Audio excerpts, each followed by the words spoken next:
Pour moi, je dirais que c'était très choquant.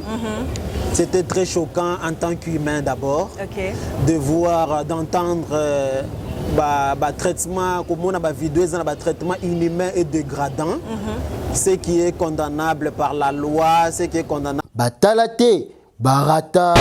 La violence, je suis quelqu'un qui travaille contre ma violence. Batalate. Barata. Quand vous avez accepté de vous engager, sûrement, donc c'est un peu ça. Et puis dans le mariage, il y a un serment, il y a les serments de fidélité. Donc pour dire que non, X, je m'engage à Y.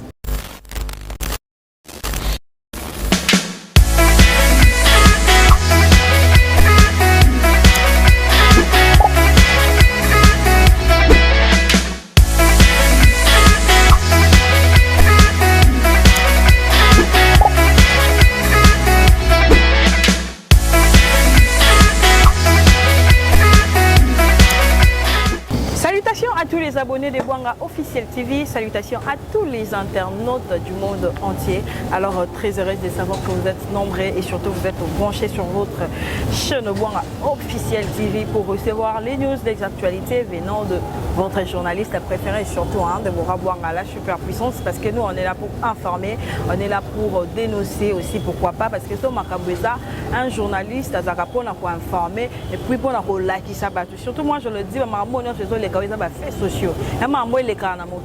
C'est vrai, il y a de noms qui est suité, il y a de noms où ils allaient, pas battu belé, pas fille belé, pas pasteur belé, pas namokili en fait. Parce que là, tous comprendre 2020 oyo, makambu sur makambu. To banda ki na makambu ya pululu atika kibiso, to longwe na liwa ya pululu. To ye na makambu ya frère Mike avec sa ex-femme où ils allaient Peniel. To ye na makambu Peniel, to longwe na makambu Peniel. To ye lisusu na makambu.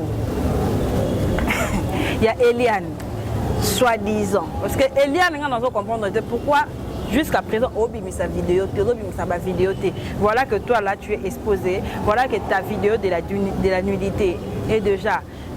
Téléphone, mais toi tu es là parce que on te a faire en que aux gens la preuve tout ça nous a pécieux à Tinzio au sauver ma âme nous sauver ma âme tu éviter tout ça la nuit tout ça qui doit faire comme aventure comme blague ou quoi et ça vraiment bien tout ça la bien tout le monde nous a nudité va frère na biso va confrère na biso va ami na biso vraiment et ça la passe voilà pourquoi tout ça le belango tout ça continuer pour le belango et aujourd'hui j'ai quand même un plaisir wana ya papa na bino lui asa un tonton ou asalaka pour la valeur yabasi. Pour la salaka, pour la valeur yabasi. Il y a quand même pour se présenter pour ne pas que ça l'annonce mon robot. Mais il y a se présenter pour découvrir à travers cette émission. Et avant d'encore c'est un grand merci à Papi Itchel les potentiels de Montréal. Un grand merci à Papi Itchel les potentiels. Un grand merci à le seul patron suisse, mon papa Bijou Beleza, le seul patron suisse. Un grand merci à Mimi Ndoumé, il y a Mimi Ndoumé, Nadine Ruiz de l'original, il y a Tonton Pat Chitenge, garçon de disque, Claude Loukebakweno. Alors mon caméraman, au côté de invité en Raï, Tonton Patrick, meilleur vœu à toi. Merci pareillement Deborah Bwanga. Bonne santé. Santé normale. Santé normale, voilà, il y a un que non, na yambio, au salon moi présentation na yo, to monio et c'est Deborah, je dois parler. Yabisa non, toi tu travailles dans quoi? Et puis parce que ba tenir ba monio, ba apport na yo par rapport à sujet au ngana aussi global. Déborah, je commencerai premièrement à te remercier pour cette opportunité que vous m'aviez offerte. Merci. Je suis Patrick, je travaille sur les questions des droits des femmes. Je suis féministe d'abord. Un féministe, c'est quelqu'un qui travaille sur les questions d'équité, les questions d'égalité entre les hommes et les femmes, sur les plans politiques, sur les plans socio-économiques. Donc nous travaillons sur les questions d'égalité, voilà. Et c'est la raison pour laquelle je te remercie. Je te réitère encore mes vifs remerciements pour cette opportunité de passer pour parler par rapport à ces faits sociaux qui se passent précisément dans notre pays. Voilà, ça c'est très bien, c'est très gentil. Toi, par Makambouya, Peniel. Oui, Peniel, non? Oui, oui, Peniel. Voilà. Au Azala qui moi aussi, a frère Nabi, soit là comme pasteur, frère, pasteur Mike, donc ça qui frère, pasteur Mike Kalambay. Tant au moment là qu'il y a des réseaux sociaux, une femme qui est là, elle a la souffrance, parce qu'on tombe dans des souffrances. Souffrance, ça va comme on a un mariage naïf. tine mobala azalaki infidèle, mobala azalaki responsable, wana oloba mambo ya lobaki irresponsable, mobala bande kobeta ye. Ouais, c'est lui qui fait non, non, non, je suis au bout de mes souffles, il faut aller au Mwanibala Oyo. Au moins, quand même, ma vidéo en haut. Oui, dans mon vidéo, j'avais vu des photos qui circulaient dans des réseaux sociaux et j'étais resté personnellement bouche bée, je manquais de quoi dire exactement. Okay. En tant qu'activiste, quelqu'un qui travaille sur les questions des droits de femmes, j'avais condamné fermement.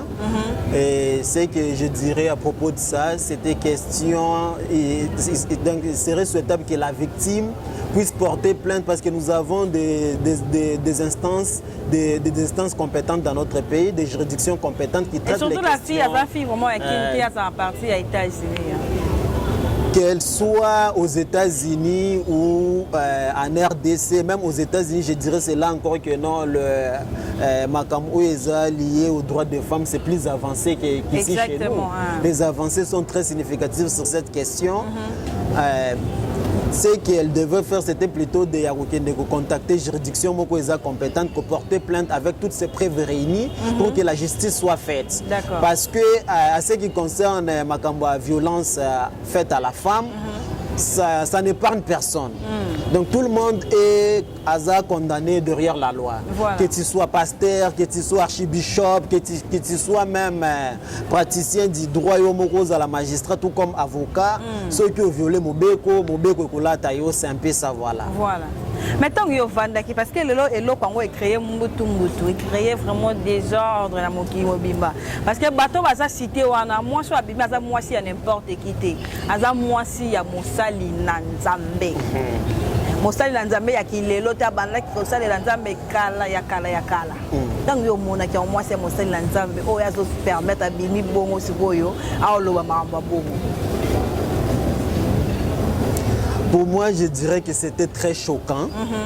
C'était très choquant en tant qu'humain d'abord, de voir, d'entendre traitement, comme on a vidéo, traitement inhumain et dégradant, ce qui est condamnable par la loi, ce qui est condamnable par la Déclaration universelle des droits de l'homme au défendre ainsi que les instruments juridiques internationaux tout comme nationaux au niveau ambo cannabis. D'accord.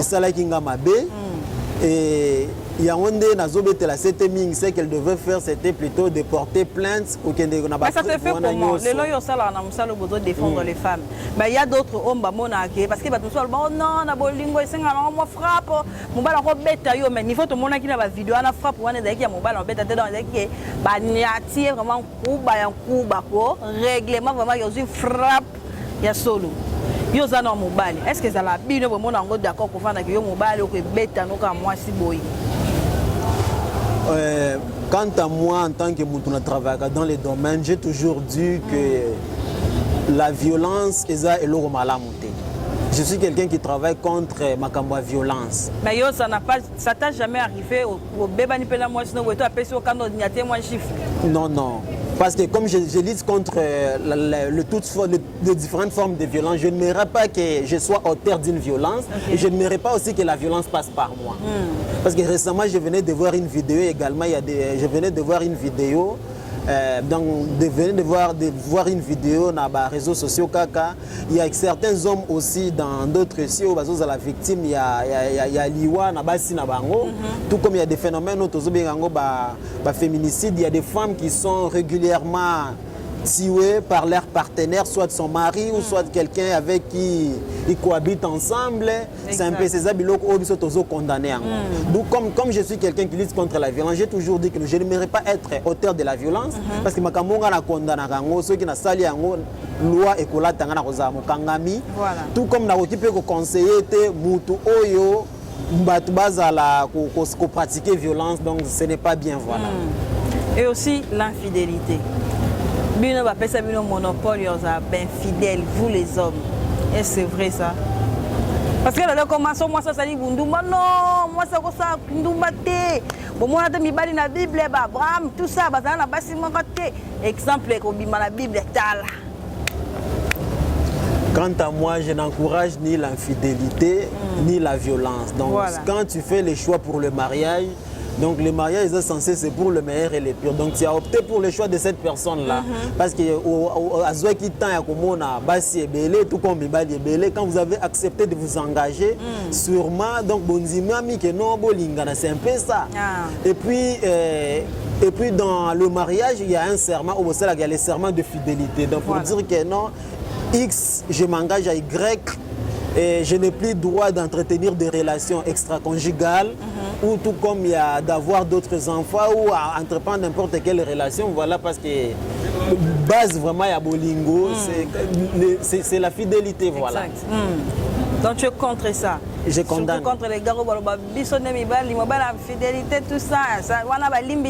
Non, parce que la Bible est lobby qui est non, oh, l'inibasala, yote kosala ngomungingate. Voilà. Donc, dans le bâté qui est non, fidélité, mobile neza malamu, infidélité, mobile neza malamu, infidélité, moi c'est zamabé. Donc, comme ça, mobile aussi la infidélité. Quand la femme aussi va commencer à répondre par l'infidélité, là déjà vous allez fragiliser votre relation, vous allez déstabiliser votre mariage, c'est un peu ça. Donc, comme le plus grand commandement, c'est l'amour. C'est l'amour qui engendre aussi la fidélité, qui engendre l'attention de l'autre, l'affection, la prise en charge et tout qu'on sort, voilà. Voilà un peu ce que la façon aux le blé tu fais comme ça vraiment moi ça va là moi ça va très heureuse dans foyer na bino parce que ça se voit que non ça mon bal vraiment loyal et après toyé aux arana mokili ana Kinshasa tout le monde a ramené ces les kaou effectivement tout le monde a mamu ya Peniel comment on a basali ya nzambe lelo image na bango ezo et ces autres à la sali image na bango ezali sous bien té mais baza basali ya nzambe bato fo bazala ba image de Dieu mais bango moko image na bango za salut to moni Peniel asambwisi mobali na ye Peniel secte wisi na ndako ya frère Mike oh nyoso lo bato croire na ye moi je dis ça en fait mais après deux moi la fille Eliane on solo ba ma pepo na pasteur Moïse Mbi na habité sur mon qui. Oui, je suis tombé sur quelques posts, c'est quelques capsules de les réseaux sociaux. Voilà. Ce que je dirais, je demanderais, ce qui me choque beaucoup, c'est de voir ce sont les chrétiens qui sont en train de commenter. Voilà. Ce que moi je vais demander aux chrétiens, c'est plutôt de prier pour les serviteurs de Dieu, de prier pour l'église corps du Christ. Parce que ce n'est plus normal. Nous sommes censés prier à ceux ceux qui ont la responsabilité de nous conduire dans la louange, dans l'adoration, dans la prière et tout consort. Bato baza censé comme des modèles pour Nabiso. Voilà. Et puis je dirais peut-être le quoi à travers sur les questions de violence. J'ai vu des photos à la fille Eliane, c'est ce que nous appelons des violences en ligne. C'est qu'il n'est pas bon d'exposer la nudité de quelqu'un, je ne sais pas qui a fait ça. Voilà. Et aussi il y a des commentaires qui viennent de gauche à droite pour salir ce qui n'est pas bien. Mais ça qui ont des limites, tout le monde qui c'est vrai la fille Moutazala qui a quand même courage non voilà na se fait ma fille mususu parce que pasteur na biso azaka bien té tananga ya salinga bo longolinga bazemi to botane kutu mwana moko tout ça a prometté un mariage parce que le cas ya mariage au début que pasteur Moïse Bi jusqu'à présent na balité a prometté qu'il y a un mariage mazoba la raté tout ça mais après a publié na noté ba est-ce qu'on peut publier mutakala na nudité na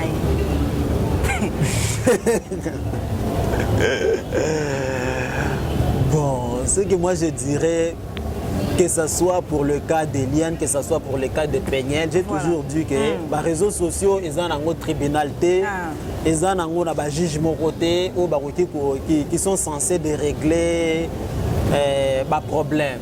Et puis pour le cas Eliane, je ne sais pas quand est-ce qu'on l'avait promis mariage, c'est parce que nous kangela lupango na yebité parce que c'est un couple chéri tu vois yo meka ko tricher ngate moi je t'aime tellement ngala robala yo promesse moi en amoureux promesse que la mususu boki na ba famille tout ça. C'est un peu ça yango ndezo zangisanga maloba vraiment ndezo zangisanga maloba. C'est que moi je dirais plutôt nous sommes censés prier pour les serviteurs de Dieu. Mais comment ça on prier pour na bango bango ne bazaba yo mo lobi ah non bazaba mutu à 30. C'est à eux maintenant de prier pour nous. J'ai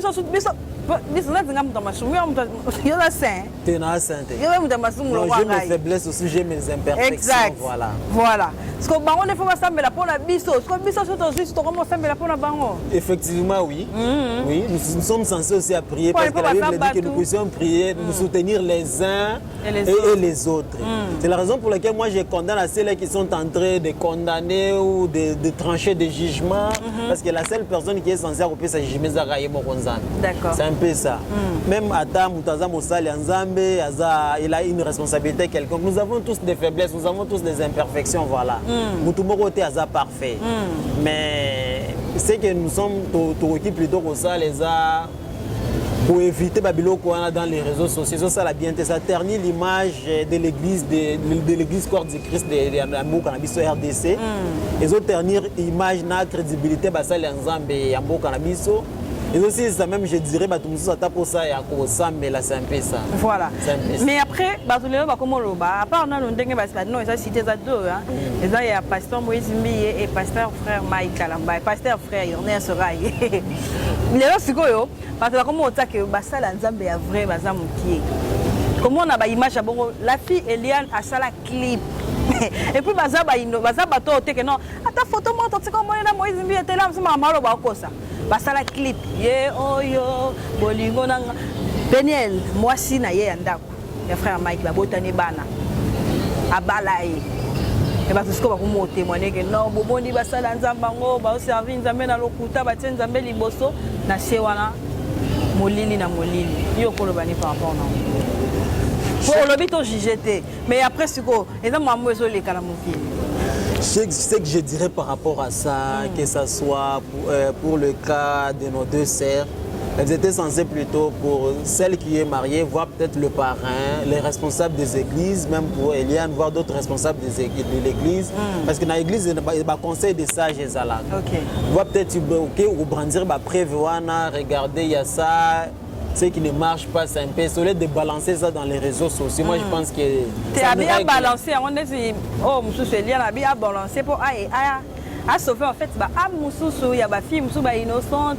Là, je peux pas tomber dans la même liboulouana, pas tomber dans la même erreur. Il y a ça là qui, il y a un abimisi, on a la télévision, abimisi, on a les réseaux sociaux. Moi, je ne pense pas qu'à sauver ma âme.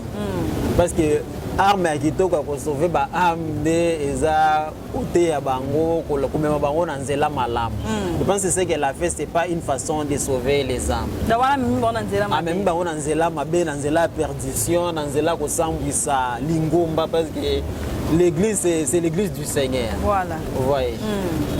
Moi, je ne pense pas qu'elle a aidé une façon. C'est qu'elle devrait faire plutôt qu'elle contacter, contacter passage à l'église.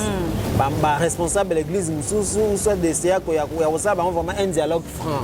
Regardez, il y a ça, il y a telle chose où ils ont marché, ils ont et aller c'est un peu ça. Au lieu de balancer ça dans les réseaux sociaux, moi, je ne pense pas qu'il y aura gain de cause par rapport à. Il y a des marches naïves par rapport à Eloko et Azaïki pour nous casser un peu ça, à mon avis. Si on prend la pasteur au lobby, la image, il y a un pasteur qui va dans le Kuta, qui va dans le faux. Pour un pasteur, moi je sais. Pour un pasteur, moi je sais. Premièrement, c'est que je dirais d'abord aux pasteurs. Ils doivent comprendre leur mission première. Leur mission première est celle de servir Dieu. Parce qu'ils sont appelés par Dieu. Ils ne sont pas appelés par les hommes. Voilà. Ils doivent rester dans leur mission. Il y a aider à sauver l'âme, de prêcher la vérité, de prêcher Christ. Et de faire en sorte que base à la modèle, il y a Christ. Voilà. Les pasteurs ne doivent pas chercher à se comporter à vivre comme s'ils étaient des petits princes, de CMP, il y a quoi adopter biloko mususu, ou ils sont à la bienté, dans n'engambo cannabis, c'est un peu ça. Donc je dirais vraiment à tous les serviteurs de Dieu de rester fidèles à leur mandat. Mandat à Bangwezan, il y a côté à Jésus-Christ de présenter Jésus, de sauver les âmes, c'est un peu ça. Au lieu à Koluka. de se livrer à tout ce qui est lié à la dépravation des mœurs ou de se conformer au siècle présent. Et pourtant la Bible elle-même dit que nous ne devons pas se conformer dans le siècle présent, de vivre dans la sanctification.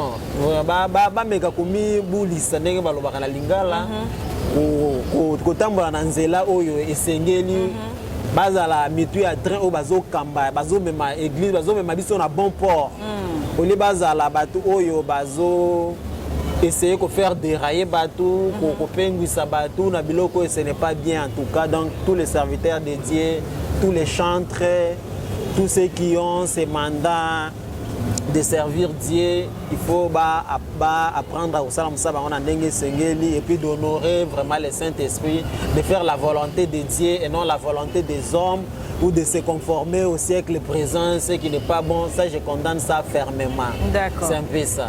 Voilà, c'est un peu ça. Ok, on a vu vers la fin de l'émission. Mais après, tu as comme un mokili mort, quand tu as fait un peu de temps, tu as fait un peu bien, tu as fait un peu de boîte de moutakala. Tu as fait un peu de publier moutakala. Pour la bateau, on va faire la macambouana. Mais tout ce moment, la bosse qui est en couple bien. Tant que Boboyani a publié mon minga, ce que ça peut en ressembler ça ou quoi. Tant on va dans la moi en Boko, on congolais.